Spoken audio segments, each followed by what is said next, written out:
The small town of Redstone is lost among the sandy expanses of Arizona like a tiny oasis in the middle of an endless desert.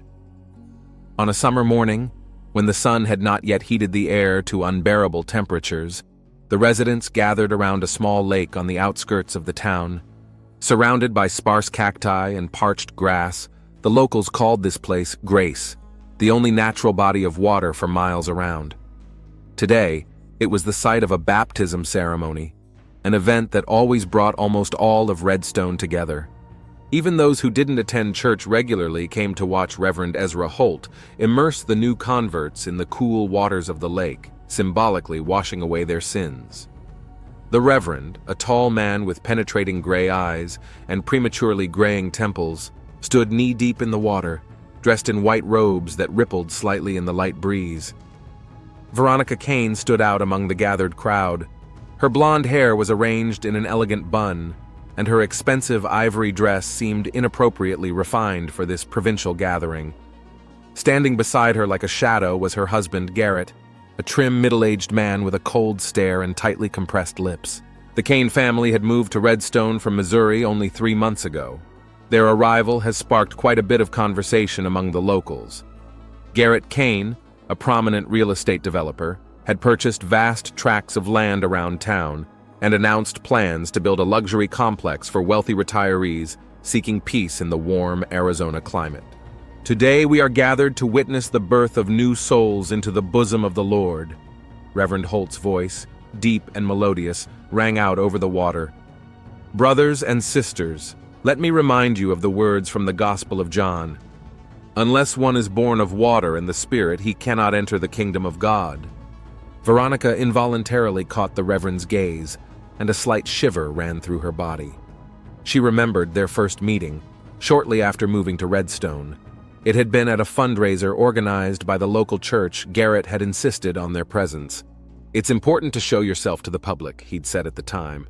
Veronica felt uncomfortable among strangers until Reverend Holt approached her. "You must be Mrs. Kane."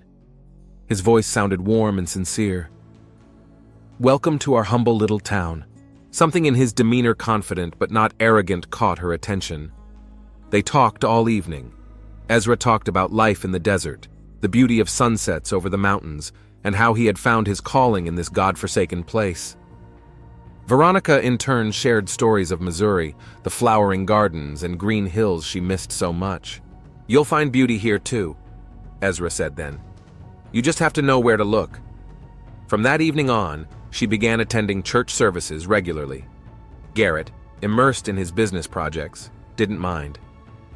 "It's good you found something to do," he tossed once, without even lifting his eyes from his laptop.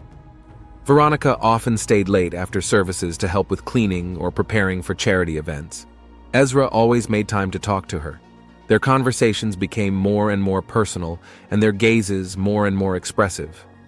"I feel like I've known you all my life," Veronica confided one day. "There are souls who recognize each other at once," Ezra replied, gently touching her hand. Soon she began to come to church on weekdays, when there was almost no one there. They would meet in Ezra's office, ostensibly to discuss church business. But the conversations were increasingly replaced by long pauses filled with unspoken desires. The first kiss had happened 6 weeks ago, when Veronica brought homemade baked goods for the church picnic. Ezra had locked his office door, and they could no longer resist the attraction. Veronica knew it was a sin, both against the commandments and her marriage vows. But in Ezra's arms, she felt alive for the first time in years. The memories were interrupted by the Reverend's loud voice announcing the beginning of the sacrament of baptism. "Amanda Burns, will you accept Jesus Christ as your Savior?" A young woman with shining eyes stepped into the water. "I accept with all my heart." Ezra gently put his arm around her shoulders and slowly immersed her in the water, speaking words of blessing. When Amanda came ashore, her face glowed with happiness. "Veronica Kane," the Reverend said suddenly, and a surprised whisper went through the crowd. Veronica froze. They hadn't discussed her baptism. She had been baptized as a child in the Catholic Church. "Reverend Holt, I didn't," she began. "You said you wanted to renew your faith," Ezra persisted, "to start a new life here in Redstone." Their gazes met, and Veronica realized the hidden meaning of his words. It was their secret language, their way of making public the feelings they had been forced to hide. Without looking at her husband, she took a step forward. Garrett grabbed her elbow. "What kind of farce is this?" he hissed. "It's my decision," Veronica replied firmly, releasing herself from his grip. She stepped into the water, feeling the cold jets around her ankles up to her knees. Ezra held out his hands and she trustingly placed her palms in his. "Do you accept Jesus Christ as your Savior?" he asked in a formal tone, but his eyes said something else. "I do," Veronica answered, putting more into the word than anyone else could understand. Ezra put his arm around her shoulders, preparing to take the plunge. At that moment, their faces were so close that she could feel his breath. On a sudden impulse, Veronica moved forward and their lips kissed. There was a cry of amazement. Someone gasped. Someone exclaimed, "Good God!" Ezra pulled away, his face pale. Veronica turned around and saw Garrett standing on the bank, fists clenched, face contorted with rage. "You're going to pay for this!" He gritted through his teeth and turned and walked briskly toward the parking lot. The ceremony had been disrupted. People began to disperse, casting judgmental glances at Veronica and the Reverend. Nora Fisher, Ezra's assistant, stood at a distance with her hand over her mouth, her eyes filled with tears. "Ezra, what have we done?" Veronica whispered. "We need to talk, but not here," he said hastily. "Meet me at 9 p.m. at the old mine." The rest of the day passed like a blur. When Veronica returned home, she found Garrett packing. "I'm leaving for Phoenix," he said coldly. "I have to meet with investors. Don't expect me before tomorrow night." "Garrett, I can explain." "Don't bother," he interrupted. "We'll talk when I get back. And trust me, you're not going to like it." As the hands of the clock approached 9 p.m., Veronica got into her car and headed for an abandoned mine on the outskirts of town. The place hadn't been used in a long time, but local teenagers sometimes threw parties there, and it was mentioned disapprovingly at church meetings. Ezra's car was already parked there, but he himself was nowhere to be seen. Veronica got out of the car, looking around. "Ezra!" she called out.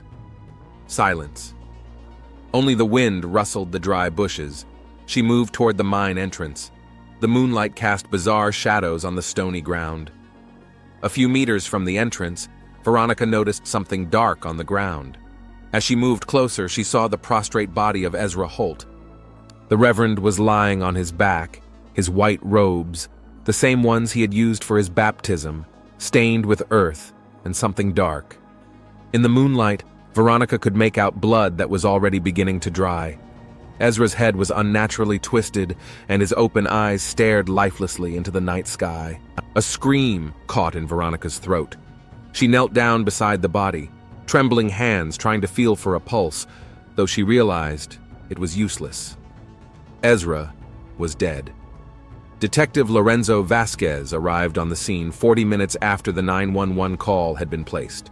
The desert darkness was split by the flashing blue and red lights of police cars. Illuminating the sandy area in front of the abandoned mine, Vasquez got out of the car, pulled on gloves, and approached the area where Officer Douglas was already waiting for him. "What do we got?" Vasquez asked, assessing the situation with a professional eye. "Reverend Ezra Holt, 42 years old," Douglas replied. "Preliminary cause of death is head trauma. The body was discovered by Veronica Kane around 9:30 this evening." Vasquez looked toward the police car, where a woman wrapped in a blanket was sitting. Even from a distance, it was obvious that she was in a state of shock. "What do we know about Mrs. Kane? Recently moved to town. Wife of the same Garrett Kane who's been buying up land for development here. She said she and the Reverend had an appointment." Vasquez nodded thoughtfully and walked toward the body. The Phoenix Crime Lab hadn't arrived yet, but the officers had already taped off the crime scene with yellow tape. The Reverend was lying in the same position Veronica had found him. Vasquez squatted down, scrutinizing the body and the surrounding area. "Shoe prints," he observed, pointing to a print next to the body. "And it doesn't look like a woman's. Take a picture and make a mold. And where the hell is the CSI?" "On his way, sir. Should be here in an hour." "An hour?" Vasquez said irritably. In this desert, the dust and sand would cover all traces by dawn. He got up and walked toward the police car where Veronica Kane was waiting. When he opened the door and sat down beside her, the smell of expensive perfume mingled with the pungent odor of fear. The woman's eyes were red with tears, but she maintained her dignity. "Mrs. Kane, I'm Detective Lorenzo Vasquez," he introduced himself. "I'm very sorry about what happened. Are you able to answer a few questions?" Veronica nodded weakly. "Can you tell me what happened tonight?"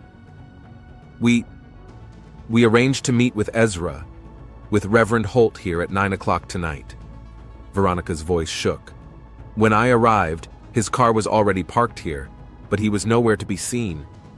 I called out to him and went to the mine. That's where I found him." "Why here? It's not exactly the usual place to meet a cleric." Veronica hesitated for a moment, then looked up at the detective. "There was an incident at the baptism ceremony today. An incident. We needed to talk in a private place." "What kind of incident?" She took a deep breath. "Reverend Holt and I were, close. Today it became public knowledge." "You mean you were having an affair?" Vasquez asked me directly. "Yes. And your husband knew about it?" "He found out today during the ceremony." Veronica clutched the edge of the blanket nervously. "He was furious, said he was going to Phoenix on business until tomorrow night." "Where is he now?" "I don't know. He should be in Phoenix." Vasquez made a note in his notebook. "Mrs. Kane, are you aware of any enemies of Reverend Holt? Or perhaps threats against him?" "No, everybody loved Ezra. He was, special." Her voice shook. "I can't believe he's gone. Last question for today. Did you touch the body or anything around it?" "Yeah, I checked to see if he was alive. I tried to find a pulse on his neck. But when I realized he was dead, I called the police right away." Vasquez nodded and handed her a business card. "If you think of anything else, call me anytime. Now Officer Douglas will take you home. You'll need to come down to the station tomorrow for a formal statement." Asterisk, asterisk, asterisk. The next morning, Vasquez was sitting at his desk going over the first case reports. A phone call caused him to look up from his paperwork. "Vasquez," he answered. "Detective, this is Dr. Myers from the morgue. I finished the preliminary autopsy on Reverend Holt. Cause of death was head trauma, blunt force trauma to the back of the head. Judging by the nature of the wound, it was a rock or something. We found particulates on the wound that are consistent with rock in the mine area. Time of death? Between 8 o'clock and 9 p.m. I can't be more precise because of the temperature fluctuations in the desert." Vasquez frowned. "So the Reverend was already dead when Mrs. Kane arrived at the rendezvous point?" "Most likely, yes. There's something else interesting. There were micro traces of red powder on the victim's face and clothing. I've sent samples over for analysis." "Thanks, Doc. Send me a full report as soon as you're done." Vasquez hung up the phone and tapped his pen on the desk thoughtfully, then dialed the number for the patrol division. "I need to see if Garrett Kane was in Phoenix last night. Check hotels, restaurants, request surveillance tapes," he ordered. After that, Vasquez went to the Redstone Church. The modest white building with a small bell tower looked serene in the morning light. It was cool and quiet inside. A woman stood at the altar, arranging fresh flowers. "Miss Fisher?" Vasquez called out. Nora Fisher turned around. She was a thin woman of about 35, with straight brown hair and a stern face. Her eyes were red with tears. "Yes, what can I do for you?" Vasquez showed his badge. "Detective Lorenzo Vasquez. I'd like to ask you a few questions about Reverend Holt." "About Ezra," she said quietly, and Vasquez could hear the deep affection in her voice. "It's terrible. Just awful." "How long have you worked with the Reverend?" 6 years, since he came to Redstone." "Were you aware of his relationship with Veronica Kane?" Nora's face got a little tense. "I'd noticed their rapprochement. Ezra said she needed spiritual guidance. But I didn't realize it had gone this far." She shook her head. "What happened yesterday at the baptism? It was unacceptable." "You were there?" "Yes, the whole town was. And how did you feel when you saw them kiss?" Nora looked away for a moment. "Disappointment. Ezra was a spiritual leader. He shouldn't have. It goes against everything he taught us." "Mrs. Kane mentioned that you were in love with Reverend Holt." Vasquez lied, watching for a reaction. Nora's cheeks flared. "That's a lie. My feelings for the Reverend were purely professional and spiritual." Where were you last night between 8 and 9 p.m.? At home, preparing reports on the church's endowment fund. She crossed her arms over her chest. I never had romantic feelings for Ezra, and unlike some people, I respected his ministry. Tell me about the charity, Vasquez asked, changing the subject. We collect donations to help those in need, Nora replied more calmly. In the last year, the fund has grown significantly thanks to a large donation from Garrett Kane's company. How big? $500,000. Ezra was going to use the money to build a community center. Did Mr. Kane know about his wife's relationship with the Reverend? I don't think so. Not until yesterday. Nora pressed her lips together. Detective, I don't see how this is relevant to Ezra's death. I'm just trying to get a complete picture, Vasquez replied. One more question. Did Reverend Holt have any enemies or conflicts with any of the locals? Nora wondered. He had seemed troubled in recent weeks, something to do with Garrett Kane's project. Ezra said he'd found some inconsistencies in the paperwork. What kind of discrepancies? He wouldn't give details, just said he needed to have a serious talk with Mr. Kane. Vasquez wrote that information down in his notebook. Thank you for your help, Miss Fisher. May I see the Reverend's office? Asterisk, asterisk, asterisk. Ezra Holt's office was a small but neat room behind the altar. A desk, a few chairs, bookshelves of religious literature. Vasquez was methodically going through the documents when his phone rang. Detective, we checked the hotels in Phoenix, Officer Douglas reported. Garrett Kane didn't check into any of them last night. What about his credit cards? No transactions after 5 p.m. last night. Interesting. Keep looking, and check the cameras on the way out of town. Finished with the phone call, Vasquez turned his attention to the small safe in the corner of the office. It was ajar. The detective carefully pulled the door open and peered inside. The safe was empty, except for a few file folders and a small box. The folders revealed the financial records of a charitable foundation. In the jewelry box was a photograph of a young woman. Vasquez scrutinized the documents. According to the reports, the donation of $500,000 from Kane's company was divided into several parts. Most of the funds were transferred to a Cayman Islands bank account. What do we have here? Vasquez muttered. Money laundering, asterisk, asterisk, asterisk. The Kane house was perched on a hill overlooking Redstone. The modern glass and concrete building contrasted with the city's typical one-story buildings. When Vasquez pulled up to the gate, he was met by a security guard. Detective Vasquez to see Mrs. Kane, he introduced himself, showing his badge. The guard let him in, and soon Vasquez was sitting in the spacious living room across from Veronica. She looked exhausted but collected. Mrs. Kane, I need to ask you a few clarifying questions, the detective began. Is your husband back from Phoenix yet? Not yet. He should be here tonight, Veronica replied. Have you learned anything about who killed Ezra? The investigation is ongoing, Vasquez replied evasively. Tell me, do you know anything about the activities of the church's charitable foundation? Veronica frowned. Only that Garrett had made a substantial donation. It was my idea. I wanted to help the local community. And are you aware that most of those funds were transferred to an offshore account? What? Veronica was genuinely surprised. No, there's some kind of mistake. Ezra would never... Did the Reverend ever mention any problems with your husband's project? Vasquez interrupted her. Veronica thought for a moment. He once said he was concerned about some environmental aspects of the project, something to do with water resources, but he didn't go into details. And was there any conflict between your husband and the Reverend before yesterday? Not directly, but Garrett always thought of Ezra as, how did he put it? Hillbilly quack. He despised religion and called it the opium of the rabble. Vasquez made a note in his notebook. Mrs. Kane, forgive the personal question, but how would you describe your marriage to Garrett? Veronica looked away. 15 years ago when we met, Garrett was different. Ambitious but not ruthless. Over time, money and power changed him. She sighed. For the last few years, our marriage had existed only on paper. Garrett was immersed in his work, and I felt like a golden cage. Is that what led you to Reverend Holt? Ezra was more than just a lover. Tears came into her voice. He helped me find myself again. Showed me I was worthy of love. Were you planning to leave your husband? Yes. Veronica answered firmly. After last night's scandal, I had no choice. Ezra and I were going to leave, start a new life. Vasquez nodded slowly. Did your husband know about these plans? I don't think so, but he's not the kind of man who would quietly let go of what he considers his property. At that moment, Vasquez's cell phone rang. He answered, apologizing. Vasquez. Detective, this is CSI Rodriguez. We've identified the red powder on the victim's face.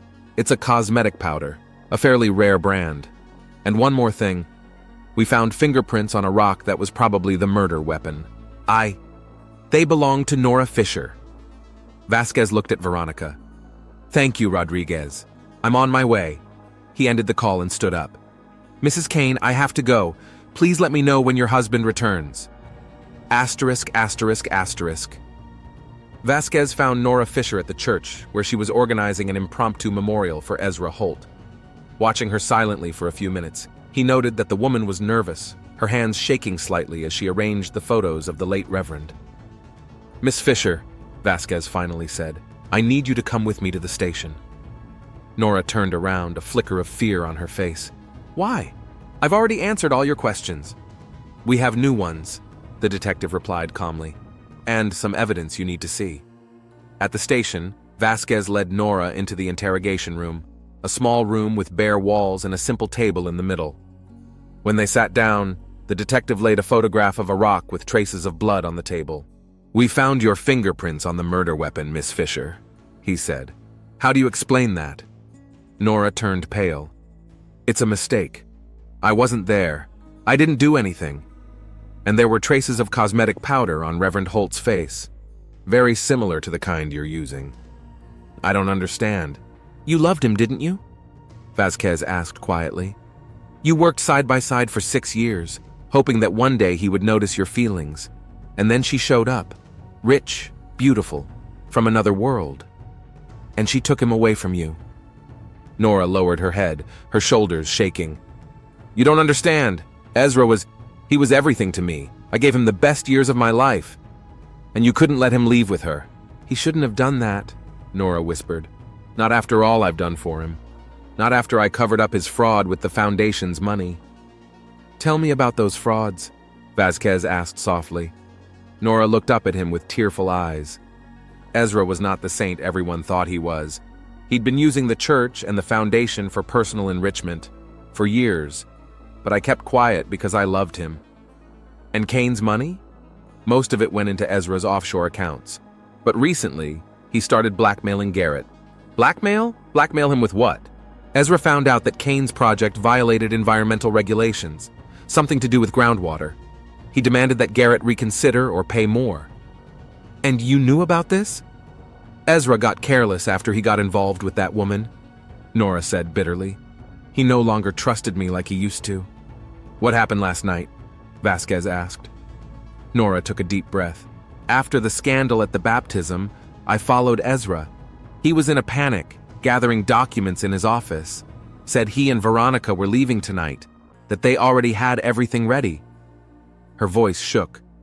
He didn't even think about me, about what would happen to me when the scandal with the Foundation's finances broke. And you met him at the mine? I knew about their plan to meet there. Ezra didn't lock his phone, and I saw a text from her. Nora clenched her fists. I got there early. I wanted to talk to him, to convince him not to leave, but he just laughed at me. Said I'd been nothing but a convenient tool all those years. Fury came into her eyes. And then he turned away, like I didn't mean anything. And then You took the stone? I don't remember, Nora whispered. I woke up and he was lying there still, and his blood was on my hands. Vasquez nodded slowly. Nora Fisher, you are under arrest for the murder of Ezra Holt, he began, reading her rights. Asterisk, asterisk, asterisk. That evening, Vasquez was sitting at his desk filling out a report when Officer Douglas entered the office. Detective, you should see this, he said, placing a thumb drive on the desk. Surveillance footage from the gas station on the way out of town. Garrett Kane left Redstone at 7:30 p.m. and returned at 10:15. Vasquez frowned. Too early to get to Phoenix and too early to get back from there. Exactly. Where is he now? At home, arrived about an hour ago. Vasquez is up. I'm gonna pay Mr. Kane a visit.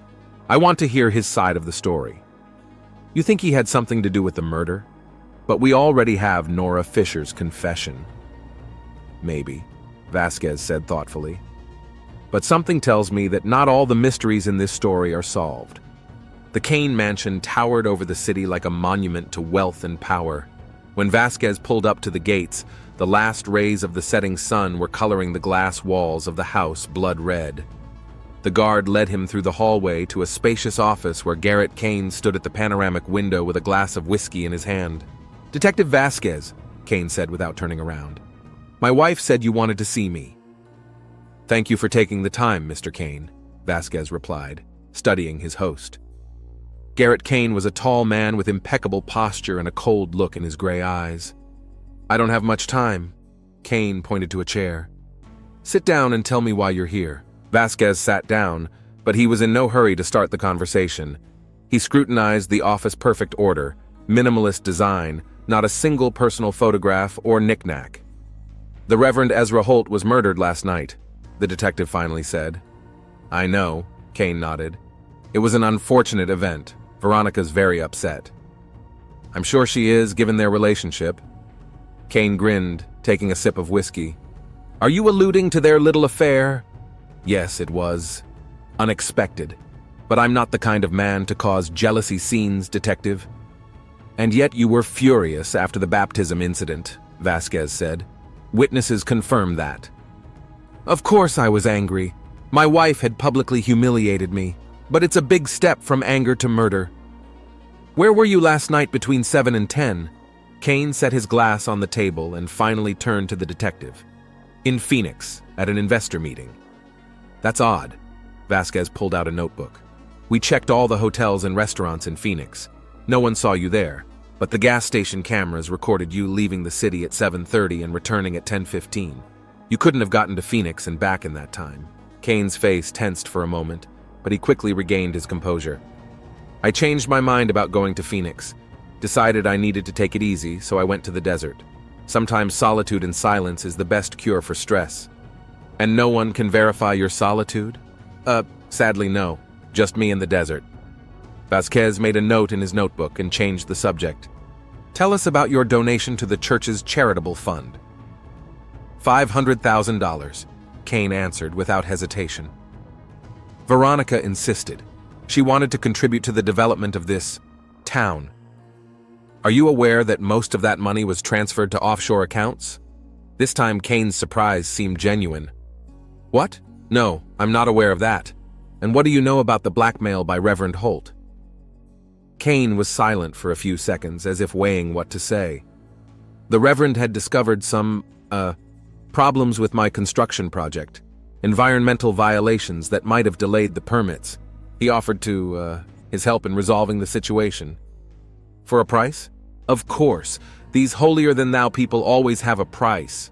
Kane picked up his glass again. "But I didn't kill him, if that's what you mean. We had an agreement. When Vasquez left the Kane mansion, he didn't leave right away. Sitting in the car, he went over the details of the conversation in his head. Something was bothering him. Nora Fisher had confessed to the murder, but her confession seemed insincere. And why was she so insistent on her guilt?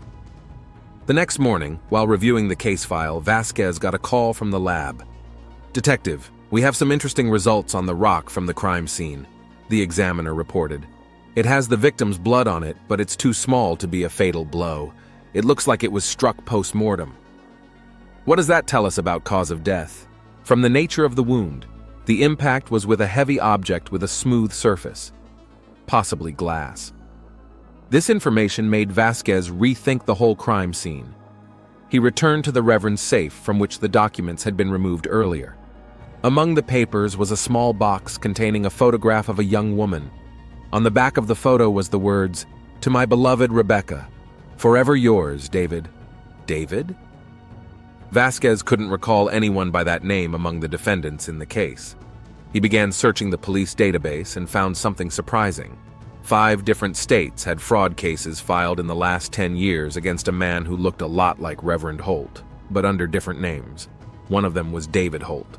The pattern was the same everywhere. A charismatic preacher appeared in a small town, won the trust of the parishioners, founded a charitable foundation, and then disappeared with the donations. "That's what you are, Reverend," Vasquez muttered. "A professional con man."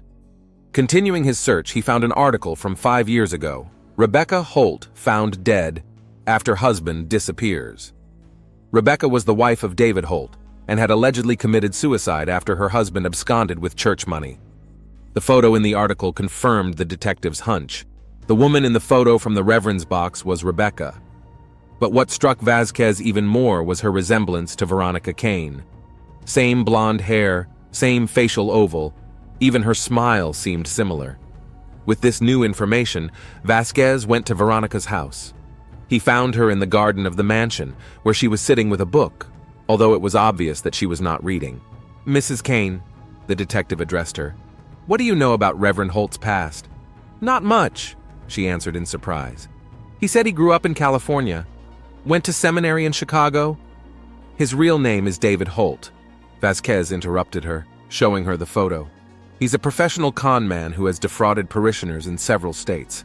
And this is his wife, Rebecca." Veronica took the photograph, and the color drained from her face. "She, looks like me." "She does. I don't think it's an accident. He chose you because of your resemblance to the wife who committed suicide after his last disappearance." "Are you saying that his feelings for me were all an act?" Her voice was shaking. "I can't judge his feelings," Vasquez replied. "But his intentions were clear, to disappear with the charity's money, and possibly with you." Veronica turned away, trying to hide her tears. How naive I was. "You're not his first victim," Vasquez said softly, "but you may be his last." After talking to Veronica, the detective went to the prison where Nora Fisher was being held. She was sitting on a bunk with her hands on her knees, seemingly unconcerned with the world around her. "Miss Fisher," Vasquez began, "I know that Reverend Holt is really David Holt, and I know about Rebecca." Nora flinched and looked up. "How?" "It's my job to find out the truth," Vasquez replied. "But I need your help. I don't believe you killed the Reverend. Why did you take the blame?" Nora was silent for a long time. Then she said quietly, "Some secrets are better left buried." "Not in this case," Vasquez insisted. "If you're defending someone, consider whether that person is worth the sacrifice." Nora's eyes filled with tears. "You don't understand. Rebecca was my sister. I came here to find the man who drove her to suicide." "You've been following him all these years?" "Yes. When I finally found him, I took a job as his assistant. I wanted to make him suffer like Rebecca suffered. But every time I looked at him, I saw the man my sister once loved." Nora sighed. "And then there she was, Veronica, so much like Rebecca. And I realized that he hadn't forgotten anything, that he'd been carrying the guilt of his wife's death all this time." "But you didn't kill him?" "No," Nora answered firmly. "Though I wanted to many times. I was indeed at the mine that night. But when I arrived, he was already dead." "And you manipulated the evidence to take the blame? Why?" "To protect her," Nora answered simply. "Veronica, she shouldn't have to suffer like my sister." "Do you think Veronica killed him?" "No," Nora exclaimed. "She loved him no matter what. He was her husband, Garrett Kane." Vasquez frowned. "Do you have proof?" "I saw his car near the mine and heard them talking before they hid." Nora clasped her hands together. "Garrett knew about Ezra's past. He threatened to expose him if he didn't end his relationship with Veronica and help with the environmental permit for the project. Ezra refused, said he and Veronica had already worked it out. So Garrett hit him? Yeah, with a glass carafe from his car. It happened so fast, I didn't even have time to intervene. Why didn't you tell me this right away?" Nora shook her head. "Garrett Kane is a dangerous man. He would have found a way to get away with it and destroyed Veronica. I couldn't let that happen." "But why are you willing to go to prison for someone else's crime?" "Because I have less than 6 months to live," Nora answered quietly. "The cancer is in its final stages. I wanted my last act to make sense." Vasquez was stunned. This woman who had lost her sister, who had pursued her killer for years, was now willing to sacrifice the rest of her life to protect a stranger. "I appreciate your confession, Miss Fisher. But justice must be served. After talking to Nora, Vasquez requested surveillance tapes from gas stations along the road out of Redstone. On one of them, he spotted Garrett Kane throwing something into a dumpster. A search of the container yielded a broken glass decanter with traces of blood. Forensics showed that the blood belonged to Ezra Holt, and a partial fingerprint of Garrett Kane was found on the shards. Vasquez was in no hurry to make an arrest. He met with Veronica again first. "Mrs. Kane, I have proof that your husband killed Reverend Holt, but I need your help." "How can I help you?" There was fear in her eyes. "Tell me the truth. What do you know about what happened?" Veronica looked away. "I suspected it was Garrett. He came home later that night than he said he would, and he was acting strange. And the next day I found Ezra's cell phone in his office." Her voice shook. "I didn't want to believe he was capable of murder, but deep down inside I knew." "Why didn't you go to the police?" "I was afraid," she answered simply. "You don't know what Garrett is like when he's angry. He's controlled every aspect of my life for the last 15 years. Tracked me down, checked my calls, isolated me from my friends and family. Ezra was my only chance at escape. Even knowing he was a fraud, I didn't know. He was a savior to me." Tears glistened in her eyes. "I realize now, though, that he was just using me, just like Garrett. The only difference was that Ezra made me believe that I was still capable of loving and being loved." Vasquez nodded understandingly. "Mrs. Kane, I need you to help us apprehend your husband. Do you still have the Reverend's cell phone number?" "Yes." Veronica stood up and pulled a smartphone out of her desk drawer. "There are threatening messages from Garrett on there." Examining the contents of the phone, Vasquez found confirmation of Nora's story. Kane demanded that the Reverend end his relationship with Veronica, threatening to expose his past. The last message was sent hours before the murder. "Waiting for you at the old mine at 8 o'clock. Last chance to do the right thing." With that evidence, Vasquez got a warrant for Garrett Kane's arrest. The operation had gone smoothly. The businessman had been detained in his office without resistance. But his cocky smile suggested he didn't believe the charges were serious. Under questioning, Kane denied everything. "This is ridiculous," he declared. "You have nothing but a broken decanter and a phone with messages that can be interpreted any way you want." "And the testimony of a witness who saw you at the time of the murder?" Vasquez replied calmly. "What witness?" For the first time, Kane sounded alarmed. "Nora Fisher. She was at the mine and saw you hit the Reverend." Kane turned pale, but he quickly pulled himself together. "That woman confessed to the murder herself. Who's going to believe her now?" "The court will decide who to believe," Vasquez replied. "But if I were you, I'd start cooperating with the investigation. It might mitigate the sentence." As Kane was led away, Vasquez met Nora in the jail cell. "The charges against you have been dropped, Miss Fisher. You're free to go." "What happens to Veronica now?" Nora asked. "She's testifying against her husband. It's going to be a long trial, but she's a strong woman. She'll get through it." Nora smiled weakly. "I'm glad. You know, Detective, Rebecca was the same way, strong. She just fell in love with the wrong person."